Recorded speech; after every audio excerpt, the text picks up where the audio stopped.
سلام عرض ادب خدمت دوستان عزیز. امروز اومدیم با امین جان راجع به چالش کسب و کارها و مشکل کسب و کارهایی که تو این چند سال اخیر پیش اومده از بعد کرونا با هم دیگه صحبت داشته باشیم. منم سلام عرض می‌کنم خدمت تمام دوستان عزیزمون. امیدوارم که یه برنامه فوق‌العاده دیگه‌ای داشته باشیم و اینکه لذت ببریم دیگه کنار شما عزیزم. امین جان تو این چند ساله که می‌بینی از بعد کرونا به بعد کرونا خیلی کسب و کارها جمع شد، خیلی ورشکست شدن، خیلی مغازه‌شون و کاسبیشون رو در مغازه‌شون رو بستن. یعنی از بعد کرونا به بعد باشگاه‌دارا بیچاره شدن، خیلی رستوران‌دارا. به نظرت اینایی که موندن دلیل رشدشون چی بوده؟ چطور تونسته که کسب و کار رو بعد از این شرایط، بعد از کرونا، یعنی تو اروپا و آمریکاش هم نگاه کنی بعد کرونا شرایط خیلی بد شد. حالا دیگه ایران فکر کن تو مشکلات اقتصادی داری، مشکلات تحریم تو داری، کرونا هست، خیلی مشکلات دیگه که حالا همچنان هست و هم می‌بینیم. علتشون چی بوده به نظرت که تونستن هنوز سر پا بمونن؟ ببین یکی مسائلی که خب خیلی از حالا بیزینس‌ها و خیلی از کسایی که حالا صاحب کسب کار بودن تونستن از بعد از کرونا، یعنی زمانی که کرونا شروع شد به بعد خودشون حفظ کنن، کسب کارشون حفظ کنن. به نظر من اول اینکه خب ثباتی بود که خودشون تو کارشون داشتن، مرحله اول. خب بعدش هم اینکه فاز بعدیش این بود که وارد به قول گفتنی فضایی شدن که بتونن به صورت حالا اینترنتی، به صورت اینکه تو فضای مجازی بتونن کار خودشون رو گسترش بدن. ببین خب بعد از کرونا خیلی از کسب و کارها همونطور که خودت گفتی خیلی یعنی اصلا نابود شدن. طرف اصلا جمع کرد، کسب و کارش رو تعطیل کرد و نتونست دیگه ادامه بده، حالا توی هر صنفی که بودن. ولی خب کسایی که تونستن ادامه بدن به نظر من اول ثبات خودشون بوده تو کار خودشون و اینا. بعدش هم این که حالا خب یه سری بودن که پشتوانه خیلی قوی داشتن، سرمایه خیلی زیادی داشتن، حالا کلا تونستن دوام بیارن و اینکه حالا قدیمی اون صنف بودن، قدیمی اون کار بودن، شناخته شده اون کار بودن، تونستن طاقت بیارن، دوام بیارن و اینکه حالا خب الان هم کارشون هنوز ادامه داره. این یه سمت قضیه است که یه سری مثلا به این صورت بوده که تونستن دوام بیارن و کسب کار خودشون رو ادامه بدن. ولی خب بوده مسائل دیگه که حالا جلوتر درباره‌اش صحبت می‌کنیم با هم دیگه. ولی خب فعلا چیزایی که بوده به نظر من اینا بوده. یکی ثبات، سرمایه و قوی بودن اون شخص، شناخته بودن اون شخص توی حالا اون صنف خودش باعث شده که حالا بتونه کسب کار خودش رو حفظ کنه و همونجوری خب قوی بمونه و ادامه بده. به نظر من اولین مرحلهش این بوده. حالا تو بریم جلوتر باز حالا ببین خاص مسائلی که حالا جلوتر با هم صحبت می‌کنیم و میگیم. درسته. ببین که میگه پشتمونه داشته، خب قطعاً کسایی هستن که همین الانش هم باشه علم آنچنانی ندارن، ولی خب به واسطه پول جیبشون پشتوانه که دارن از اون پول میخورن که کسب و کارشون رو زنده نگه دارن. آره دیگه. خب تو دور اطرافمون هم شما میبینید که آقا مثلا فلان کاسبه، فلان رفیق، فلان دوسته که میگه آقا تو چطور اینجا داری پول در میاری؟ نه مشتری داری، نه مغازه رو سر موقع باز میکنی، نه آن تایمی، نه کسب و کار اینترنتی داری، چطور از جیب میخورن؟ خب اون کسب و کار یعنی هر سال داره ضرر میده، ولی خب از جیب داره میخوره متوجه نمیشه. زمانی شما تو کسب و کار موفقی که از اون کار بتونی تو حداقل سالیانه 20% مال تو رشد بدی، یعنی اجارت رو کم بکنی، هزینه‌ات رو کم بکنی، همه چیو کم بکنی تو این شرایط الان. خب تورم هم کم بکنی، یعنی مثلا با تورم سر کنی بعد 50-60% برای تو سال برای بمونه. یه خدا رو شکر 30-40% تورم داریم هر سال، اینم بعد کم بکنی بعدشون پول بمونه. یعنی شما پولی که پارسال در می‌آوردی 50 تومن، 100 تومن، 200 تومن تو کسب و کاره، الان باید بشه 400 تومن. پارسال طلا 4-5 تومن بود، این قیمتا بود لوشه. الان چندم امروز؟ 11 و 12 13. الان امروز که هستیم طلا 11 خورده ای. خب یعنی شما نسبت به پارسالت باید 2 برابر درآمدت باشه. حالا چیکار باید بکنی؟ اینکه آقا کسب و کارتو بزرگتر بکنی. می‌بینی حالا پشتوانه هم نداره، آقا سایت زدن که اون هزینه نداره. می‌دونی بعضیا دیگه چیزشو ندارن، دیگه همتشو ندارن، میگن آقا حالا بزنم، حالا که مغازه رو باز کنم، بسم الله، یا آب بپاشم در مغازه، یه اسفند دود کنم در مغازه، چش از تو کور بشه، بسم الله، بیا مدار رو حضورم باز کنم. ولی دیگه اینطور نیست. این تفکرات قدیمی دیگه خیلی وقت منسوخ شده.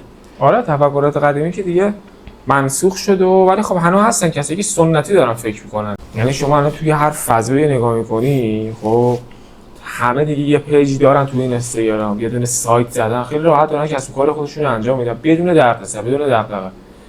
حالا یه فلش بک هم بزنیم به زمان کرونا که صحبت کردیم.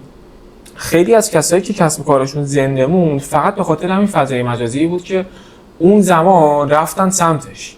یعنی خب موقعی که کرونا اومد تقریبا 6 ماه همه جا تعطیل شد. یعنی 6 ماه اولش ما تو خودم ایران همه جا تعطیل بود دیگه. خب میدونن همه دیگه.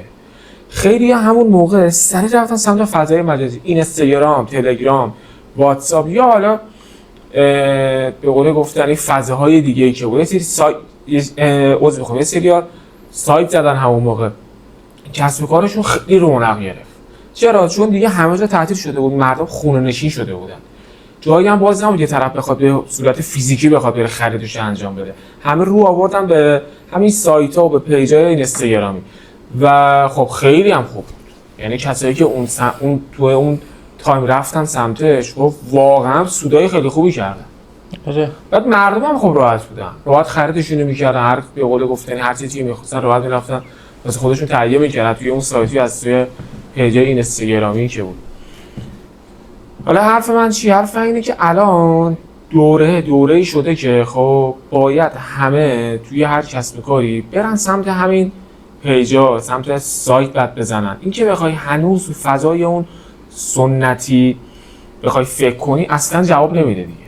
من صبح برم هفته صبح کرکره رو بدم بالا الهی بابودت، آره الهی بابودت درسته، ما همیشه توکلمون به خدا. ولی این که دیگه بخوام مثل 20 سال پیش، مثل 30 سال پیش بریم بگیم آقا الهی بابودت تو کرکره رو بده بالا، بشین در مغازه دو تا مشتری بیاد، سه تا مشتری بیاد، نه اصلا واقعا دیگه جواب نمیده. یعنی الان کاسبی کردن به صورت فیزیکی خیلی سخت شده، کلا دوره عوض شده. من نظرم اینه که الان واقعا فقط باید به صورت اینترنتی کار کنی، یه پیج خیلی خوب داشته باشی، هزینه خوب کنی بابتش که بتونی خوب محصولتو بفروشی، خوب محصولتو ارائه بدی به آدم. بعد الان هم خب خیلی رقابتی شده، بعد خیلی قوی کار کنی. یعنی توی هر حوزه‌ای که هستی، آره توی هر حوزه‌ای که میخوای فعالیت کنی واقعا باید خیلی قوی فعالیت کنی. الان اگه شما نگاه کنی خب واقعا همه توی یه رقابت شدیدن نسبت به هم. حالا پیج پوشاک باشه، نمیدونم لوازم خونگی باشه، نمیدونم هر چیزی که فکرشو بکنی باید قوی کار کنی. و به نظر منم خیلی جواب ده، چون تو آینده یعنی ما الان خب به نظر من حالا تو مملکت خودمون ایران رو دارم میگم، تازه الان چند ساله خب راه افتاده، ولی چون فکر کن 5 سال بعد من نوعی خب تازه بخوام استارت بزنم خیلی کارم سخت میشه، چون اون موقع رقبا دیگه بزرگ شدن، من تازه میخوام استارت یه کاری بزنم، خب قطعاً کار خیلی سختی دارم، خیلی کار سختی راه سخت‌تر میشه. همه به قول گفتنی پیجایی که واسه خودشون دیگه قول شدن، برند شدن، بزرگ شدن و دیگه شناخته شده هستن، من بخوام سر تو سرا در بیارم دیگه خیلی سخت میشه. پس به نظر من اینه که از الان حالا کسایی که هنوز فکری واسش نکردن، به نظر من از الان به فکرش باشن، یه پیج قوی کنارش سایت فوق‌العاده خوبم بزنن، کسب و کارش رو رونق پیدا میکنه. درست. برگرد. بگیرم خاموشه. میزنم. آره درسته. خب این حرفی که میزنه درسته، ولی همینجا فقط این زدنه نیست، این که پیجو بزنم، سایتو بزنم و اینا. الان شرایط اخبار ایران خب میدونه که هر روز یه خبرای بد در پیش داریم، هر روز اتفاقاتی هست و هیچ وقت هم اخبارها سعی نمیکنن خبر خوب بگن. خب چون زمانی که جامعه ضعیف‌تر بشه، زمانی که ذهن محدودتر بشه، زمانی که ذهنت بره دنبال این که آی دلار انقدر شد، که واقعا هم شده، آقا شرایط سخت شده، ولی این که سعی کنی ذهنتو ببری از اینا بیرون و بچسبی به کسب و کارت، بچسبی به زندگیت.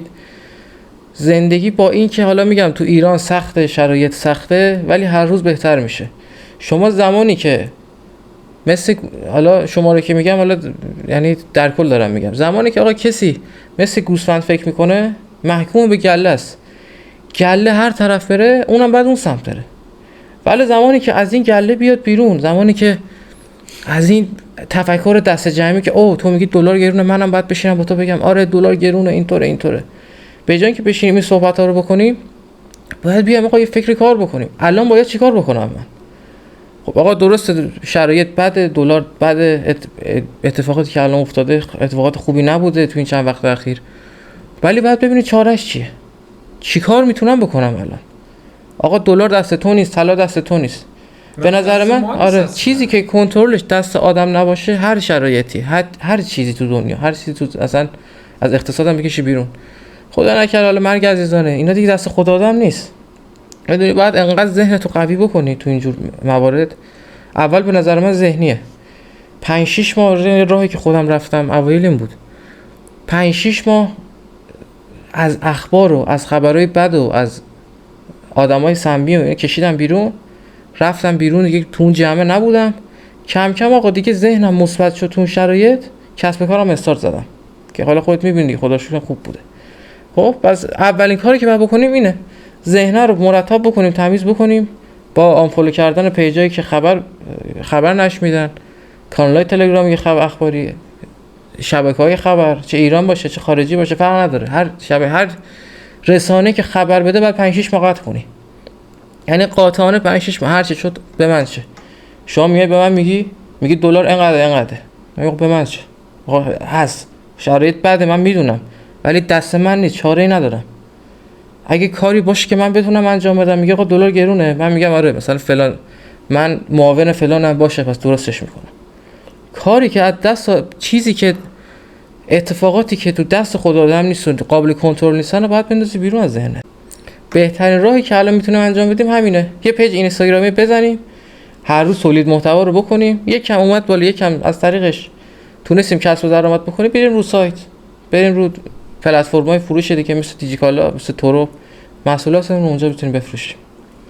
آره دقیقاً همینه. ببین خب آره این که میگی بعد یه سری سایت میزنن یا پیج میزنن فقط میان زده باشیم، یاره خب من گفتم تو حرفام دیگه، چون الان بستره یه جوریه که خیلی رقابتیه. خب بعد خیلی توش خوب فعالیت کنی، کارهای خفن بیاری، محتوای خیلی خوب توش بسازی که بتونی خودتو خوب نشون بدی و اصطلاحاً خودتو بتونی برند کنی، بشناسنت. بعد اینکه مسئله‌ای که هستش، گفتی که حالا آدم‌ها باید خودشون از اخبارها و نمیدونم این اتفاقایی که واسه دلار و اینا افتاده دور کنن. خب این چیز حقیقتیه. ببین الان مثلا آقا دلار بکنم 117 118 تومن، واقعا دست ما نیست، ما هیچ کاریش نمیتونیم بکنیم. خب این بحرانه هست، ولی واقعا یه نکته دیگه که هستش اینه که تو همین بحرانا یه سری واقعا خوب رشد کردن. یعنی توی همین دل این بحرانا یه سری وحشتناک رشد میکنن، اصلا خوب میان حالا کسب کارشونه، بیزینسشونه، هر چی که هست واقعا توش خوب رشد میکنن تو همین بحرانه. خب یعنی ما یه جایی بودیم توی دونه پیش یه بنده خدا یعنی رفته بودیم، میگه آقا تو دل همین بحرانا خوب میشه کسب درآمد کرد، خوب میشه پول درآمد، خوب میشه رشد کرد. ما حتما نباید همه چی گل و بلوله. خب اگه همه چی گل و بلوله باشه که دیگه گل و بلوله دیگه واسه همه هست دیگه. این که بتونی تو بحرانا خودت رو از اون بحرانه بکشی بیرون، خب مثل همه آدما فکر نکنی اونجا برد کرد. خب ببین یه آماری که هسته، شما یه جا داشتم اینو میخوندم، حالا سالشو درست یادم نیست حقیقتا، اگه اشتباه نکنم از سال 2000 تا سال 2004 2005 آمریکا شرایط اقتصادی خیلی بدی داشته، یعنی از نظر اقتصادی خیلی خراب بود. توی اون دوران سال 2000 میگم حالا تعداد میلیونرهای آمریکا رو یادم نیست دقیقاً چقدر بود، ولی زده بود از سال 2000 تا سال 2005 که آمریکا بحران اقتصادی بدی داشته، توی اون 4 سال 5 سال تقریبا نزدیک به 4 میلیون 5 میلیون نفر به میلیونرهای آمریکا اضافه شده بوده. خیلیه ها، یعنی اصلا یه عدد خیلی زیادی. خیلی عدد بالایی. ببین همشون، یعنی اون همه آدمایی که رفتن مثلا باشون صحبت کردم که آقا شما چجوری مثلا توی این تایم مثلا این به این جایگاه رسیدی، انقدر مثلا تونستی مثلا رشد کنی، پول در بیاره، اینا هم تمامشون یه چیزی گفتن آقا بحران خودش یه شرایطیه که ما میتونیم توش رشد کنیم. مثلا همیشه نباید همه چی ایدئال باشه. یعنی چی؟ یعنی که توی اون بحرانه خیلی از آدما هستن واقعا میشینن فکر میکنن که آقا من چیکار کنم که از این شرایط بحرانی بتونم در بیام، یه شرایط ایدئالی واسه خودم واسه زندگیم درست کنم. و من میگم آدما باید اینجوری باشه آقا این بحران الان دلار انقدر، طلا انقدر، نمیدونم تورم نمیدونم فلان داریم، خیلی از شرایط دیگه که حالا تو جامعه ماست. اخبار نمیدونم هر روز میگن آی جنگ، یکی میگه نمیدونم فلان تاریخ قراره جنگ بشه، یکی میگه نه فلان تاریخ قراره. ببین جنگ روانی الان هستش توی کشورمون متاسفانه. خب ما باید بشینیم فکر کنیم که چه جوری میتونیم خودمون از این بحران بکشیم بیرون، به قول خودت از اخبارهای منفی از این چیزا دور کنیم خودمون. حداقل واقعا 6 ماه ما اگر خودمون رو دور کنیم یه رشد خیلی خفنی میتونیم داشته باشیم. درسته. نظر من اینه. من حرفت کاملا درسته. صحبت‌های خودت. من حرفت کاملا درسته. زمانی که این ذهن ببین عین یه خاک خاصلقی میمونه. این خاک هر چی فضای کمتری توش باشه، هر چی علف ارزی کمتری باشه، خبرایی بعد همین علفای هرزن.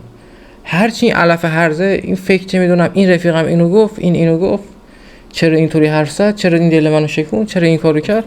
آره. تو هر میگم همیشه هست اینجور چیزا. هر چی سعی کنی این گوش ندادن به اخبار رو مثبت نگه داشتن ذهن. ببین مثبت که میگم بعد نیست که همیشه بلند شی فکر وای چقدر روز خوبیه، چقدر عالی باشی. نه، تو مثبت زمانی که آقا جنگم شد، اتفاقی هم افتاد، بتونی از اون دل بحران خودت رو بکشی بیرون. تا به جای که غرق بشی توش، هر روز افسرده بشی، هر روز حالت بد بشه. اون علف هرزه رو باید بکنی. آقا تا زمانی که این علف هرزه اینجاست، من چطور میخوام یه درخت بکنم که ثمرشو ببرم؟ نمیشه. اصلا همچین چیزی نیست. اینو بکشم بیرون. بعدش از میگم حالا همسن و سالای ما الان یه چیزی توش افتادن، خیلی دنبال عشق و حال و آی برم دختر بازی کنم یا دختر باشه آی برم پسر بازی کنیم و فلان و اینا. سنی که الان ما داریم بین 20 تا 30، از 18 به بعد، از 17 18 به بعد تا 30 سالگی، زمانی که باید بکاری، زمانی که باید چیزی که تو فکرت رو باید بکاری که بتونی خوب رشد کنی تو اون سن، چون میگذره اون تایم سنیه دیگه. دقیقاً آره. توی اون تایمایی که شما میتونی آینده خودت واقعا بسازی. بابا الان نگاه میکنی واقعا تو مثلا دهه 80 یا اصلا یه بعضیاشون یه کارایی میکنن واقعا آدم میمونه همینجوری. مثلا یه سری چیزایی بلدن، مثلا الان با هوش مصنوعی یه سری کارهای عجیب غریبی انجام میدن که اصلا میگی بابا چه یاد گرفتی؟ حالا اونا خوباشن. اینا خوباشن. آره خب اینا الان دارم خوباشو میگم، نکته مثبتشو دارم میگم. ببین یه پسری به نظر من 16 ساله، 17 ساله، 18 ساله وقتی یه کار خفنی انجام میده، مطمئن باش ببین 30 ساله بشه واسه خودش نخبه ایه. ولی خب یه سمتش متاسفانه هستن کسایی که به قول خودت نمیدونم فکر عشق و حال، ولی من میگم آقا اوکی خوبه، عشق و حال خوبه، تفریح خوبه، ولی تا کی؟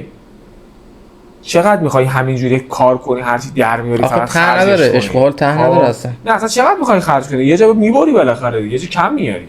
آره اوکی کار کن، خوب کار کن، پول خوب در بیار، برو قشنگ واسه خودت هم تفریح کن.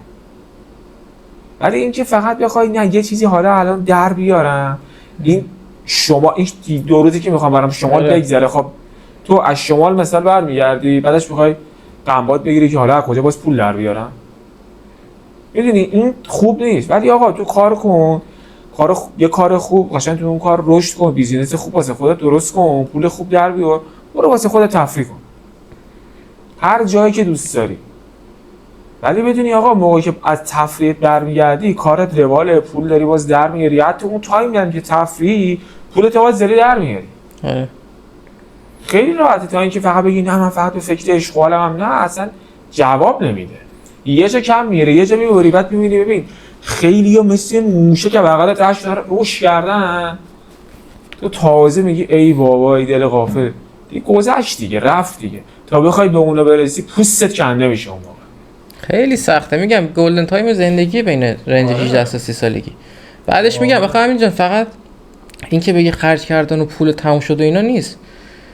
زمانی که تو الان نتونی بکاری، 30 سالگی تازه اگه بخوای شروع کنی، اگه زن و بچه نداشته باشی، بعدش وقتی که همینجا بین 18 تا حالا 24 5 سالته، کسی ازت انتظار نداره که ماشین حالا داشته باشی. کسی ازت انتظار نداره خونه داشته باشی. ولی الان جمع نکنی زندگی تو، وقتی 30 سال 40 سالت بشه دیگه ازت انتظار دارن. میگن تو چه پسری هستی؟ حالا بیا بگو من آقا عشق و حال کردم، من هر روز با یه دختر بودم، هر روز با یه پسر بودم. آقا کو ثمرش؟ چی شد؟ پولا که کار کردی چی شد؟ چند سالی که این همه سگدو میزدی. آقا خیلی هم هستن همین جان. کار میکنن صبح تا شب، بعدش همون روز خرج میکنن. آره اینم دیگه. خوب نیست. تو لحظه به قول خودشون تو لحظه دارن زندگی آره. میکنن. خب نه ببین اشتباهی. تو لحظه زندگی کردن منم خیلی دوست دارم. کی بعدش میاد؟ خیلی دوست دارم. آفرین کی بعدش میاد؟ ولی آخه به چه قیمتی؟ چه جوری؟ به قول تو همون لحظه یه چیزی در میره همون خرجش میره. خب فردا چی کار؟ بابا اینقدر در بیار راحت باشی که اگه تو لحظه هم میخوای خرج کنی یه کماکاستی نداشته باشی بعدش. کم نیاری بعدش. از زیاد باشه که بتونی زندگی تو هندل کنی آره بعدش. بتونی زندگی تو هندل کنی. شاید الان یه سری مثلا بگن آقا نه نمیشه فلان اینجوری اونجوری، ولی به قرآن که میشه. آقا میشه یکم از یه سختی بدن به همت میخواد، خودشون. سختی میخواد. ببین یه ذره آدم بتونه به خودش فشار بیاره به خدا میشه. بابا الماس چجوری میشه الماس؟ فشار و تو سختی. فشار خیلی زیاد تبدیل به الماس میشه یه چیز با ارزش. ولی قبلش یه سنگ معمولیه. خب فوق العاده بوده دیگه. آره، ولی تو فشار خیلی زیاد تو دمای خیلی بالا تبدیل میشه به یه چیز با ارزش که میلیاردها دلار پولشه. بابا آدم هم همینه، انسان هم همینه، تو فشار تو سختی ها میتونه به یه جایی برسه. وگرنه بابا اصلا اگه قرار باشه که همه چی تو شرایط ایدئال بخوای به همه چی برسی که اصلا ارزشی نداره، اصلا نمیرسی بهش. اصلا برسی هم سری ولش میکنی میره. چیزی که چیزی از راحت به دست بیاد، چیزی هم راحت که دستش میره. راحت به دست بیاد خیلی راحت از دستت میره. ولی چیزی که بابتش زحمت کشیده باشی، سختی کشیده باشی، شب بیداری کشیده باشی، عذاب کشیده باشی بابتش، وقتی به دستش بیاری قشنگ هم ازش استفاده میکنی. آره. بعد هی بیشتر و بیشتر بزرگترش میکنی اصلا تا اینکه فقط همینجوری توی شرایط خیلی ایدئال بخوای دستش بیاری. فایده ای نداره اصلا. راحت هم میاد اینور میاد از اینورم میره. اصلا فایده نداره. بعدش میگم ذهن زمانی که هر کی تو این سن آزادتر باشه، خودتو میبینی دیگه حالا همین نسل ما رو. حالا امروز با این دختر دوست شم، حالا با این کات کنم، حالا برم با اون یکی دوست شم، حالا با این یهو میره 30 سالت شد. بدونی عمره رفت، جون تو جوونیت رفت. حالا بیا حالا برای بچه‌ت چی میخوای تعریف کنی اون موقع؟ آره من انقدر دختر دوست بودم، انقدر دختر دورم بودن. مسخره. آره نه آخه حالا مسخره کردم به کنار، از خجالت میکشی تو اینو بگی به بچه‌ت. میگه خب بابا این پولایی که من خرج کردم رفتی خرید دختره مردم کردی، چرا برای من فلان چیز نخریدی؟ آره آدم از سن کم به نظر من باید فکر آینده‌ش هم بکنه. این که فکر کنی که وگرنه تو لحظه زندگی کردن کی بعدش میاد؟ آقا من امشب درم، هر شب میتونم خب میگم برم اشغال کنم، هر شبش هم میتونم برم اشغال بکنم، هر شب جای خوبم برم. آقا 30 سالم شد چی؟ میگه یه حالا زرمسته یادم نمیاد الان دقیقاً چی بود، رفت ذهنم رفت بیرون الان یه دقیقه. میگه آقا کو مایت، کو ثمرت، کو درخت کاشتی، خب درخت میوهش کو. میدونی این از الان باید خودت شروع کنی جمع کردن. سخته، بعد از عشق و حالت بزنی، از تفریح کردنت بزنی، از خرج کردنت بزنی. آقا هیچکی بعدش نمیاد هر روز لباس بپوشه، هیچکی بعدش نمیاد تفریح کنه، ولی باید جلوی خودتو بگیری. از الان نتونی پولتو کنترل کنی تو جیبت، 30-40 سالگی چجور میخوای زندگی رو بچرخونی؟ میدونی چی میگم؟ زمانی که بتونی از الان تو این سن آقا کسب و کارتو هندل بکنی، کارمنداتو هندل بکنی، آدمایی که هستن دورتو هندل بکنی، ولی خب حالا هفته یه بار بیرون رو داشته باشی. اگه دیگه خیلی هم سختی بده خود این ربات کار کنی بیای، آدم افسرده میشه، حالش بد میشه، اصلا احساس نبودن بهش دست میده. بکنی بعدش میگم از سر تنهایی هم مثلا نری بگی او فعلا تنها برم با این دوست بشم، برم با اون دوست شم. مشکل هم میگم نسل ما از اینکه اصلا با تنهایی نمیتونن کنار بیان، حتما باید که کنارشون باشه. آره دیگه الان کلا همینه دیگه، همه دوستان یک باشه کنارش. میگم خب همه دوست دارن، ولی خب بگی به چه قیمتی؟ زمانی که بابا تو تنهایی نتونی لذت ببری، تو هر رابطه بری بعد یک ما برات عادی میشه یا اصلا خودکام میشه، تحمل نداری، زود میبری. دقیقاً. آره هم نسل ما خیلی من خودشون رو درگیر چه میدونم رابطه کردن، یه روز با این برم این خوشگل‌تره، با این کات کنم برم با اون. نه آقا یکی با زندگیشون نگردون، یکی رفت نمون، زندگیتون رو بکنید. خیلی خودشون رو ذهنشون رو درگیر میکنن. آره اصلا ببین خب نباید اینجوری باشه خودتو بخواد درگیر حالا وقتی توی رابطه میری خودتو درگیر حالا شخص بکنی. آره. خب چون به خاطر اینکه از کارت میافتی اصلا. چون ما الان بحثمون اینه که آقا داره میگیم باید تو کارت اینجوری باشی اونجوری باشی، فلان کارو کنی که بتونی پیشرفت کنی، خودتو بزرگ کنی، 2 نفر بشناسنت، نمیدونم زندگی ایدئال بسازی. ولی اینکه بخوای خودتو به خاطر مثلا حالا یه رابطه‌ای که حالا درست میشه معلوم هم نیست تهش قراره چی بشه، از هیچ چیش معلوم نیست، یعنی تهی نداره اصلا، خودت هم نمیدونی چی بشه، چی میخواد بشه به نظر من اشتباهه که بخوای خودتو کلا درگیر اون مسئله کنی. ببین نه دختر کمه نه پسر کمه. خب من میگم یعنی حرف چند دقیقه قبل هم میزنم، زندگیمون رو بسازیم، کسب و کارمون رو بزرگ کنیم، یه شرایط ایده‌آل واسه خودمون بسازیم، همه چی واسمون فراهمه. اول آقا از اول یه ذره فشار بذاریم خودمون رو، تو سختی بذاریم، همه چی براش واسمون فراهمه. تو باغچه‌تو بساز، پروانه خودشون میاد. اصلا همینه، قرار نیست که آقا وقتی تو یه مسیری افتادی بعد بری توی مسیری دیگه. خب نمیشه، اصلا نمیشه. چون میگن شما همزمان دنبال دو تا خرگوش که نمیتونی بدوی که. دنبال اون یکی بخواد، خب اون یکی رو نمیتونی بگیری.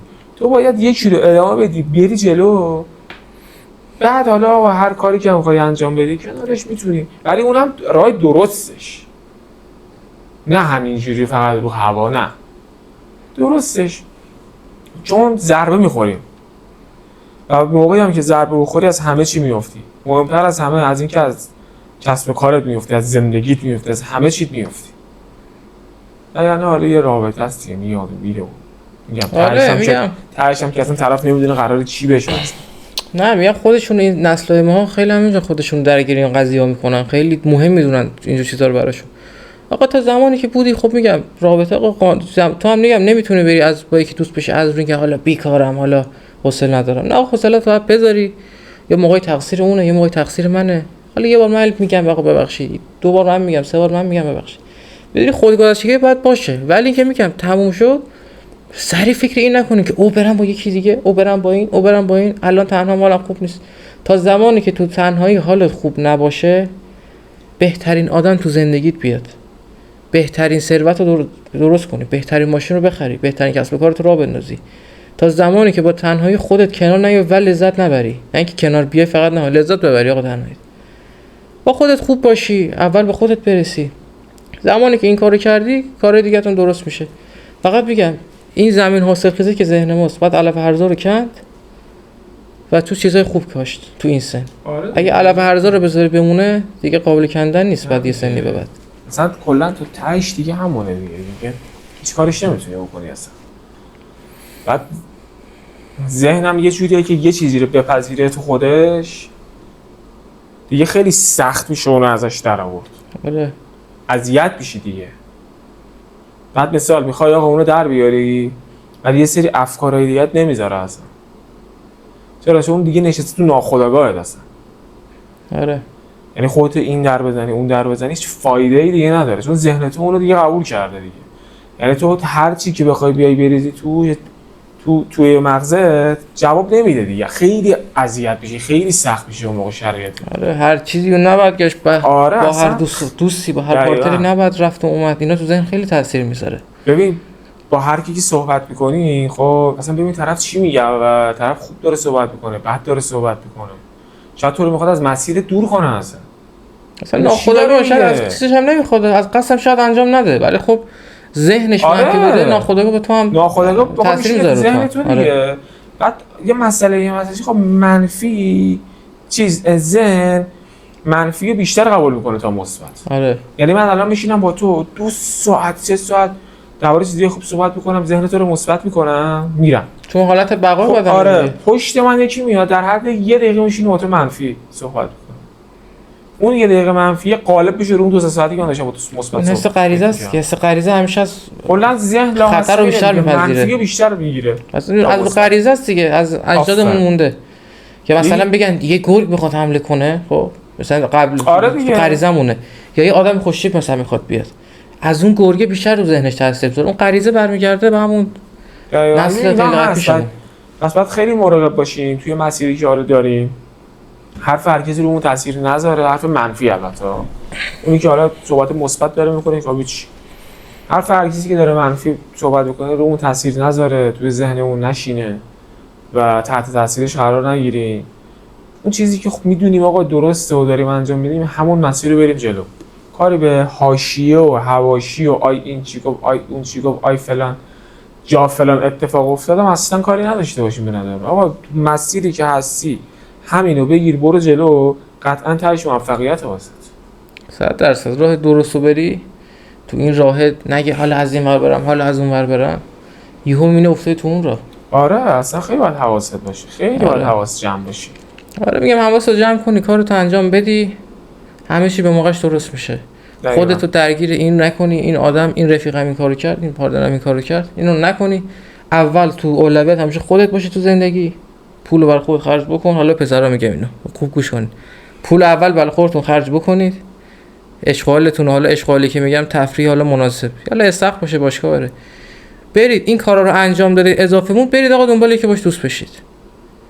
میدونی بعدش میگم یه اخلاقی هم الان دارم. دوستی خوب دیگه. آره یه دوستی که آقا هدفمند باشه. آره دوستی درست. هدفمند باشه آقا، یکی باشه به زندگیت کمک کنه، یکی باشه با همدیگه یه چیزو بسازین، نه اینکه اون مثلا من از اون انتظار بیجا داشته باشم، بعد اونم یه از دل من باشن داشته با هم باشه. دیگه. آره. بعد با هم یه دل باشن. آره بعدش تحمل کنی، اینجور نیست که آقا این یه بار گفت پس نیست آدم صمیمی به درد من نمیخوره. نه آقا رابطه دعوا داره، رابطه که توش دعوا نباشه همینجا به نظر من رابطه که توش دعوا نباشه و ناراحتی نباشه اون یه جا کار میلنگه. نه اصلا که هست این چیز طبیعیه، باید باشه، اصلا نمیشه نباشه اصلا که کسل کننده میشه. میدونی چی میگم؟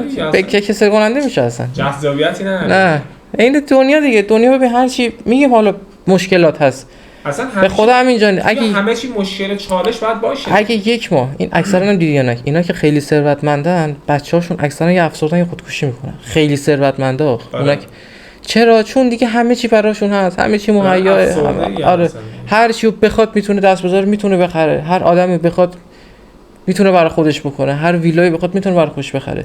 اینا بعد یه مدت اکثرا حالشون خرابه اینا، چون چالشی دیگه ندارن، دغدغه‌ای ندارن. بعد چالش و دغدغه خوبه. اینو اگه بفهمی که برای زندگیت رشد باعث رشد میشه تو زندگی، چالش‌ها و بدبختی‌ها تو زندگی و سختی‌ها، اصلا دوست داری که بری سمتشون، دوست داری کلا چالش ایجاد کنی، دوست داری یه چالنجی، یه دعوا، یه چیزی راه بندازی. دعوایی که میگم نه که حالا چیزا کسب و کاره تو حالا آره یه بالا پایین کنی کسب و کارتو، هر چی از اول شروع کنی و درست میشه. همینجا کم کم جمع کنیم دیگه. به قول گفتنی حالا بخوام یه جمع‌بندی کنیم، این که به دوستان عزیزمون بگم که آقا خیلی حواستون باشه، حالا هر کاری که دارید انجام میدید سعی کنید به حواشی و حاشیه‌ها اصلا کاری نداشته باشید، فقط تو مسیرتون قرار بگیرید و اون چیزی که می‌خواید و بهش برسید و مستمر باشید روش. نه اینکه یه روز، دو روز، سه روز، یه هفته، یه ماه وقتی میرید جلو می‌بینید هیچ اتفاقی نمیفته ادامه بدید. چون قرار نیست توی همون یه هفته اول، یه ماه اول شما یه اتفاق خیلی بزرگی ببرید. نه زمان میبره، ولی میگم مستمر اگه انجامش بدید قطعا به اون چیزی که دلتون میخواد میرسید. امیدوارم که بتونیم حالا یه تأثیری گذاشته باشیم و استفاده کنید دیگه. دوستتون دارم. امیدوارم هر جای دنیا که هستید خوب و خوش و سلامت باشید. اینم بود از صحبت‌های آقا امیر و من. در روزهای آینده حالا اصلا پادکست‌های با کیفیت‌تر، حالا دکور گرفتیم ولی خب وقت نکنیم فعلا بشینیم، بک‌گراندمون بهتر میشه، خوشگل‌تر میشه. تا الله به امید خدا کم کم دیگه همینجا یه حمایتی هم کنید از همون، حمایت هم بکنید، لایک سابسکرایبتون نره. دوستتون دارم. هر جای دنیا که هستید خوب و خوش و سلامت باشید. بدرود.